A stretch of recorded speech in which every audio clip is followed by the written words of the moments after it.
Alright everyone, you know what I'm gonna say, right? I'm excited! A lot of great things have been happening in anime and manga lately. There's so many great series out there to binge watch, and one that I'm looking forward to is Samurai 8. Now for everyone that doesn't know what Samurai 8 is and confused on why I'm excited, let me cover the basics. Samurai 8 The Tale of Hashimaru is an upcoming Japanese manga series written by Masashi Kishimoto. Yes, the same guy that brought us our childhood and beloved Naruto series. It's being illustrated by Kira Akubo and will be serializing in Shueisha's weekly Shonen Jump. The first chapter is coming out on Monday and it will be 72 pages. So basically, instead of Kishimoto working on Boruto all the time, he decided to create a new manga series named Samurai 8, which covers the following story.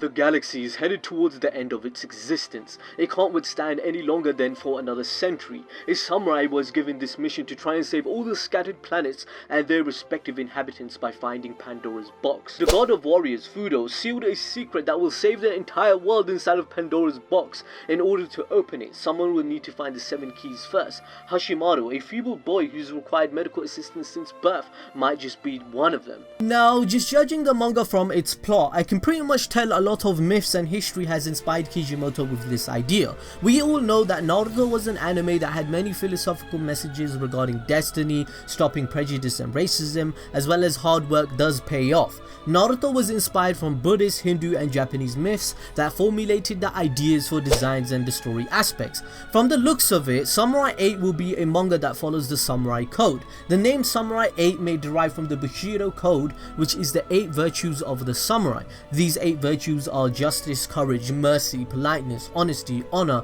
loyalty and self-control. This is what gives the manga its name and likely inspired Kishimoto.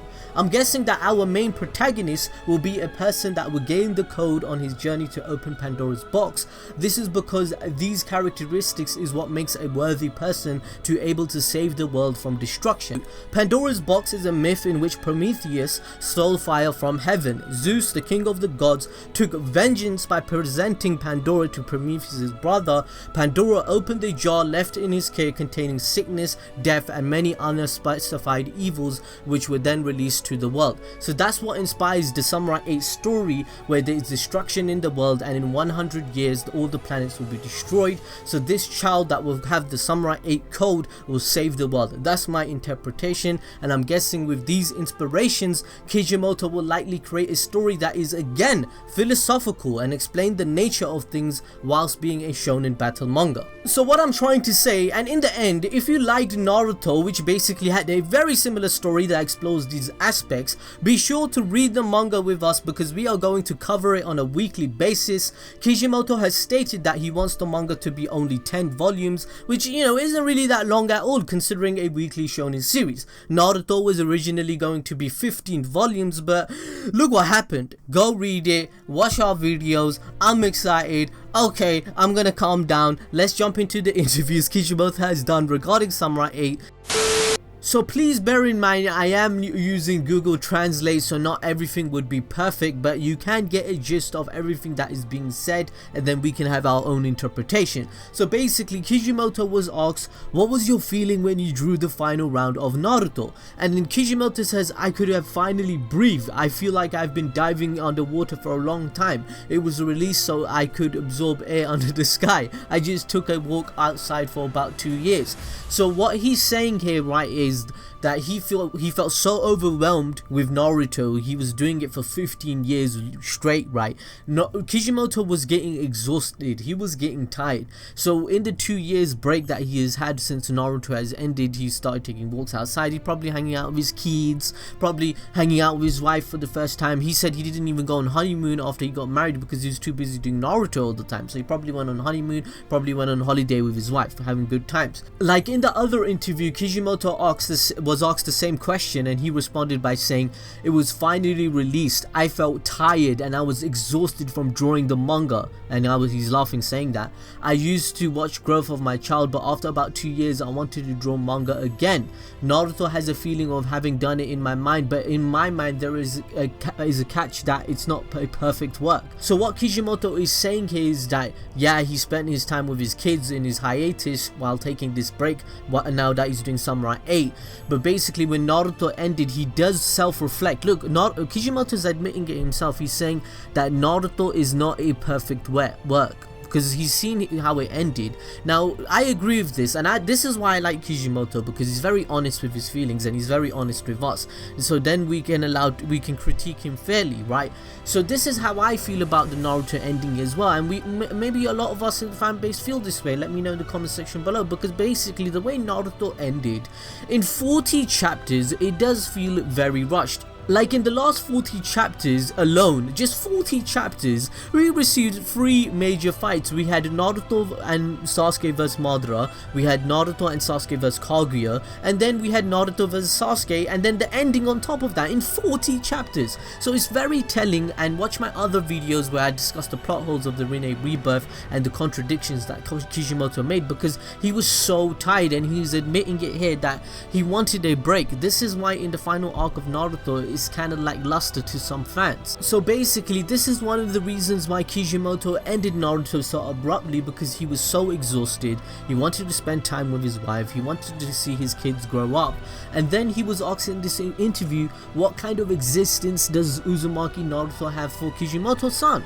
And he says, it's like my own child, it's also a partner and a brother. Sometimes I feel like myself. There are also places that are viewed objectively as a product called manga. Recently I read back to the first episode of Naruto, and I was impressed that it was surprisingly so well done. But there was also a lot of reflection points. I love all of the characters in Naruto, so I want to draw everything very carefully. There is a place that drew too much story of the supporting character with the hero, and the reader wants to really see Naruto. So his Jump editor at the time thought this way and said, you know, people want to see more Naruto, you're covering too much of the supporting characters. This is why we didn't see a lot of Neji. This is why we didn't see a lot of Rock Lee, because Kishimoto's editors kept telling him, we want to see Naruto, we need to see the war, we need to see what's happening with his story. So basically Kishimoto is admitting again right here that he ended Naruto, but he is going to use this experience as self-reflection for his new series Samurai 8. So this is why I'm looking so much more forward to Samurai 8, because Kishimoto is learning from these lessons. He admits it. He's kind of like Togashi. You know how Togashi made Hunter x Hunter, he made Yu Yu Hakusho. Togashi has a lot of experience. He's so powerful in the industry now. I think Kishimoto has the same role in the industry now, where he can decide what he wants to do and where he wants to do it, because Kishimoto is saying right here, he knows it. He says it's a product at the end of the day. With his response to this question, he's saying it's a product at the end of the day. I have editors, I have a brand, and I have a business. This makes money, and I'm being controlled on what happens in the manga. This is for all mangaka, right? So he's self-reflecting on that, and he's saying, this is why I'm being controlled, this is why certain things happened in the manga, but I'm still surprised, I'm still humble about it. I'm still happy that Naruto, the first episode, was still brilliant. So I agree with Kishimoto. You know, no one is perfect. He isn't perfect, I'm not perfect, you're not perfect. So I do agree with him, and I love that attitude of his. And just looking at the artwork for what we have so far, like, guys, look at this. Just look at that paneling. We know Kishimoto does brilliant paneling, he does brilliant choreography. I'm really looking forward to this series on Monday. Look forward to my video where I review it. But my G, look at this, bro. Like, the artwork is sick. You can tell there's a lot of thought going on behind it. Look, there's lots of design happening. They're telling us, fam, look at this shit. This looks lit. Like, honestly, this does look lit. I don't know if I'm gassed. Maybe I'm a Kishimoto dick rider. I don't know. But to me, this looks pretty lit. I mean, just look at this panel. Just look at this panel, everyone. Like, look at that design. It's so sci-fi. It's so fresh. It's so unique. If you like Cowboy Bebop, if you like sci-fi, I love sci-fi. That's why I like Boruto. Bro, look at this shit. This is so crazy. Look, that's a sci-fi dog. What the hell is that? And look, this looks so lit. Oh, I'm going crazy, guys. I think I'm gassed. I'm gassed. This is why I'm so excited for this series. Yeah, I love the concept of samurai. I love sci-fi, right? You know, I know The Last Samurai by Tom Cruise isn't really, you know, historically accurate, but that's honestly one of the best films of all time. Samurai Champloo is one of the best anime of all time. So if Kishimoto is gonna do it, you best know I'm hacked. This main character, looks like, he doesn't look like a typical shonen character that we have seen all the time. This dude wears glasses, he's nimble, he has this weak body, he has one leg, he wants to be the best samurai. This isn't someone that you would see that is a strong shonen protagonist.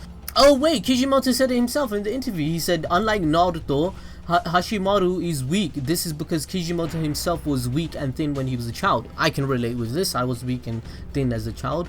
And because there are a lot of kids with allergies, for example, he wanted to make a hero that they can relate to. Perfect heroes are impossible to make impressive, and he finds out it's more to draw kids with shortcomings working hard. And I 100% agree with this. You guys have seen my videos where I've explained writing techniques and why you need to have imperfections in your characters, because we as human beings are not perfect, so we need to be able to relate with them.